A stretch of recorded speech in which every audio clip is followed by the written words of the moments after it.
छह दिन बाद तय हो जाएगा कि योगी आदित्यनाथ का क्या होगा।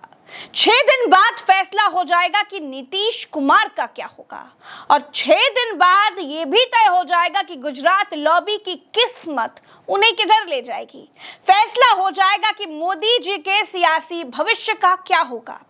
नमस्कार दोस्तों, आज के इस वीडियो को तसल्ली से देखिएगा क्योंकि आने वाले दिनों में कुछ बहुत बड़े फैसले होने वाले हैं। क्या क्या होगा आज आपके साथ इसी पर बात करेंगे।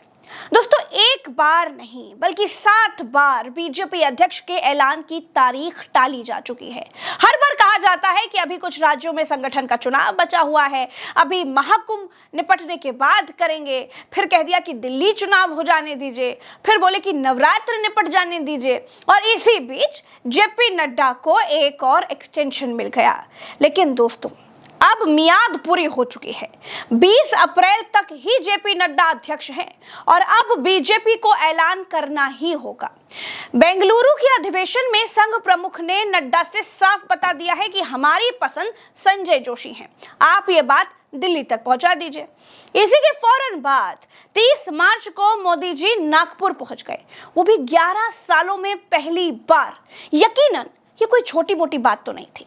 और अब दोस्तों, 18 अप्रैल से बेंगलोर में बीजेपी राष्ट्रीय परिषद की बैठक होनी है। कहा जा रहा है कि इसी बैठक में बीजेपी के नए अध्यक्ष का ऐलान होगा। देखिए, रेस में बहुत सारे नाम हैं।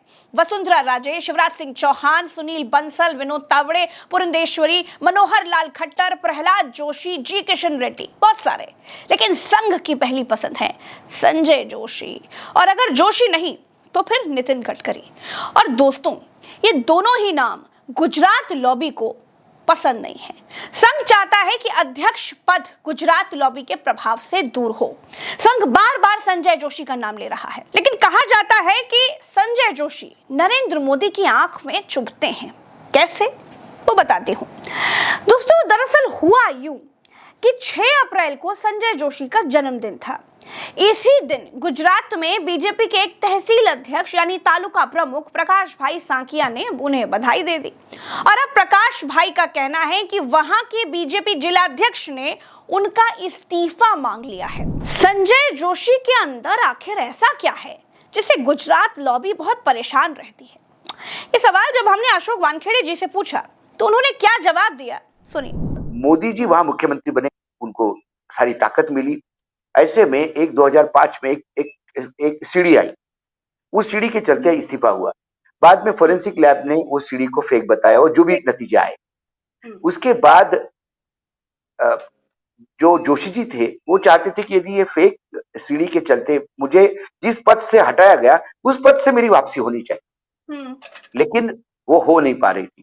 नितिन गडकरी अध्यक्ष बने तो नितिन गडकरी ने फिर नेपथ्य से निकालकर जोशी जी को यूपी के चुनाव में उतारा, यूपी के चुनाव में प्रभारी बन गए और उसमें नतीजे भी अच्छा है। इसके बाद मोदी जी ने को लगा कि ये फिर से शायद वापस पार्टी में इनकी जगह बनेगी। फिर नेशनल एग्जीक्यूटिव की मुंबई में इन्होंने पूरा भरपूर विरोध किया और वो विरोध इतने लेवल पे गया कि संघ भी नाराज हुआ। गडकरी किसी करने की स्थिति में नहीं थे, अडवाणी पूर्ण रूप से साथ दे रहे थे मोदी जी का, और फिर संजय जोशी हाशिए पे गए। संजय जोशी अभी हाशिए पे गए तो फिर लोग कहते कि इन 2 गुजरातियों से लड़ने के बाद तो लोग समाप्त हो जाते। संजय जोशी आज मैं दिल्ली में, मैं व्यक्तिगत जो मैं देखता हूँ, प्रज्ञा जी, जो आदमी साउथ एवेन्यू में रहता था तो वहां मकान का पानी तोड़ दिया गया, बिजली तोड़ दी गई, तो वो रास्ते पे, लिटरली रास्ते पे है। आज यदि आप दिल्ली में आए और संजय जोशी को मिलना चाहेंगे तो एक कोई पब्लिक गार्डन है, पब्लिक बगीचा, उस बगीचे में एक पेड़ के नीचे एक प्लास्टिक की चेयर पे संजय जोशी बैठते थे और उनको मिलने के लिए कम से कम 700-800 लोग किसी भी हर समय वेटिंग में होते। बीजेपी अध्यक्ष कौन बनेगा, कौन नहीं बनेगा, देखिए ये तो 18 अप्रैल को पता ही चल जाएगा। लेकिन इसी बैठक में एक और मुद्दे पर मंथन होना है और वो बहस है कि 17 सितंबर 2025 के बाद मोदी जी का क्या होगा। वो कंटिन्यू करेंगे या फिर 75 साल वाला नियम मान जाएंगे। क्योंकि दोस्तों, बीजेपी में आज भी ऐसे लोग हैं जो गुजरात लॉबी से इतर राय रखते हैं और बीजेपी में होती हिटलर शाही से बहुत परेशान हैं। जिस तरह ईडी सीबीआई का डर दिखाकर दूसरे नेताओं को पार्टी में शामिल किया गया, उससे बीजेपी की विचारधारा के लोग किनारे हो गए और बाहरी लोग हावी हो गए। अशोक वानखेड़े का क्या कहना है, सुनिए। किसी भी रेलवे स्टेशन पे उतरते हैं तो वहां लेने के लिए 200-400 लोग आते हैं। ये उनकी लोकप्रियता है क्योंकि वो मिलनसार व्यक्ति है, उन्होंने कभी ईगो नहीं पाला। अशोक सर, नागपुर से जब लौट करके आए नरेंद्र मोदी तो लग रहा था कि जो वार तकरार है, जो झगड़े हैं, मैंने आपके प्रोग्राम में भी कहा था प्रज्ञा जी, ये नागपुर जरूर गए थे बात कर, लेकिन जितने प्रधानमंत्री के पब्लिक कार्यक्रम थे उसी कार्यक्रम में मोहन भागवत और मोदी जी साथ साथ में जी। 1 मिनट के लिए भी मोहन भागवत और मोदी जी अलग नहीं बैठे, ये मैं आपको गारंटी के साथ कह सकता हूं, क्योंकि 24/7 जो लोग मोदी जी के साथ थे वो बता रहे थे कि कोई नहीं, जो बातचीत वो स्टेज पे बैठने पे एक दूसरे से बातचीत की वही बात होगी। और मुझे लगता है राष्ट्रीय अध्यक्ष का मुद्दा स्टेज पे बैठे बैठे सुलेगा नहीं, वो तो लंबी चर्चा का विषय है, क्योंकि संगठन पूर्ण रूप से हाथ से चला गया और कांग्रेस का मतलब बीजेपी का कांग्रेसीकरण हो गया। चाल, चेहरा और चरित्र, पार्टी विद डिफरेंस की बात करने वाली भाजपा आज 2 लोगों के इर्द गिर्द है। जो इनकी जयकार करे उसे पद मिलेंगे, जो आंख दिखाने की कोशिश करेगा, सवाल पूछेगा, वो हाशिए पर चला जाएगा। ऐसे दौर में भी कुछ लोग हैं दोस्तों जो सत्ता से टकराते हैं और उन्हीं नामों में से एक नाम है नितिन गडकरी जी का। सूत्रों का दावा है कि संघ ने कहा है कि अगर संजय जोशी नहीं तो फिर नितिन गडकरी, इसके अलावा कोई भी तीसरा नाम हमें सुनना भी नहीं है।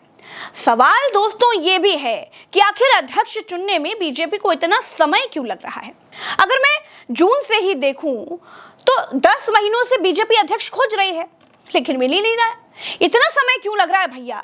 क्यों बार बार संघ को दखल देना पड़ रहा है? क्यों बार बार याद दिलाना पड़ रहा है? इसके पीछे की वजह क्या है? इस सवाल को मैंने पत्रकार अशोक वानखेड़े जी से भी पूछा और उन्होंने जो बताया वो वाकई चौंकाने वाला है।